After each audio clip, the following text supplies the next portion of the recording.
रूस और यूक्रेन में चल रही जंग को रोकने के लिए हुई बैठक से कुछ देर पहले ही यूक्रेन की फौज ने रूस के 2 समुद्री जहाजों पर ड्रोन हमला कर खलबली मचा दी। यह हमला काला सागर में रूस के एक बंदरगाह के नजदीक किया गया और हमला होते ही रूस के वो जहाज भयंकर आग की लपटों से घिर गए। यूक्रेन के मीडिया के मुताबिक रूस के जिन 2 जहाजों पर ड्रोन स्ट्राइक की गई उनमें लाखों लीटर तेल भरा था। यही वजह रही कि धमाका होने के बाद उनमें लगी आग बेकाबू हो गई। देखते देखते उन जहाजों का लगभग हर हिस्सा खौफनाक लपटों की चपेट में आ गया।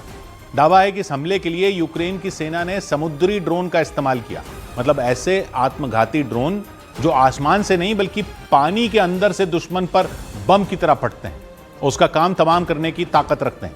यूक्रेन के मीडिया के मुताबिक वहां की सेना के हमले में रूस के वो जहाज पूरी तरह बर्बाद हो गए, क्योंकि ड्रोन फटने से हुई तबाही के बाद दोनों जहाजों में मौजूद तेल की वजह से आग ने विनाशकारी रूप ले लिया।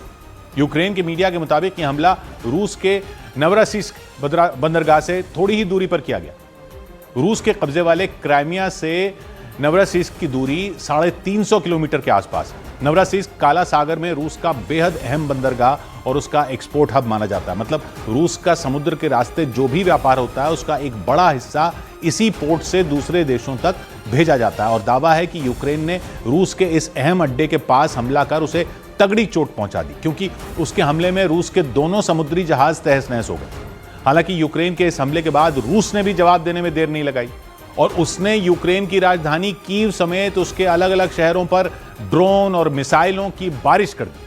दावा है कि पुतिन की सेना ने कुछ ही घंटों के अंदर 120 से ज्यादा आत्मघाती ड्रोन फोड़ दिए।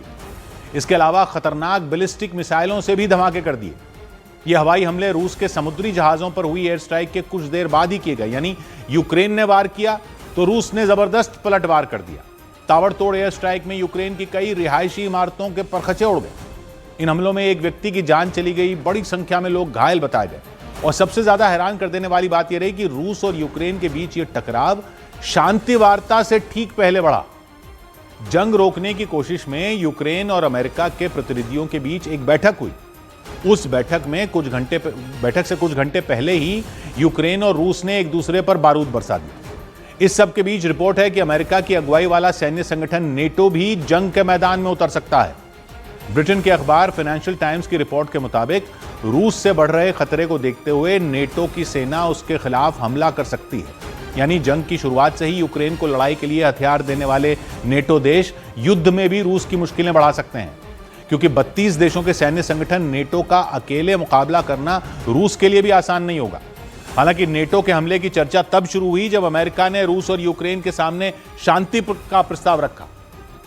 और माना जा रहा है कि रूस पर दबाव बनाने के लिए ही एक तरफ तो यूक्रेन ने हमले तेज कर दिए और दूसरी तरफ नेटो ने भी जंग में कूदने की चर्चा शुरू कर दी। दावा है कि ऐसा इसीलिए ताकि रूस अमेरिका के लाए शांति प्रस्ताव पर हामी भर दे। इस प्रस्ताव पर चर्चा के लिए यूक्रेन के प्रतिनिधियों की एक टीम अमेरिका के फ्लोरिडा पहुंची। वहां उस टीम ने अमेरिका के विदेश मंत्री मार्को रूबियो समेत कई अधिकारियों के साथ मीटिंग की। इस बैठक के बाद अमेरिकी राष्ट्रपति ट्रंप ने उम्मीद जताई कि रूस और यूक्रेन जल्द ही युद्ध खत्म करने के लिए राजी हो सकते हैं। ट्रंप ने यह भी बताया कि फ्लोरिडा वाली मीटिंग में यूक्रेन ने शांति प्रस्ताव के कुछ मुद्दों पर ऐतराज जताया, लेकिन अमेरिकी राष्ट्रपति ने उन मुद्दों को छोटा मोटा बताते हुए उन्हें जल्द हल किए जाने की उम्मीद जताई। यूक्रेन के राष्ट्रपति ज़ेलेंस्की ने भी इस बैठक को सफल बताया।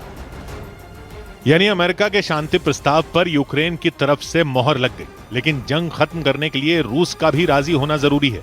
ट्रंप ने दावा किया कि रूस और यूक्रेन की लड़ाई ने बीते 1 महीने में 27,000 जिंदगियां छीन ली, इसलिए इस कत्लेआम को फौरन रोका जाना चाहिए।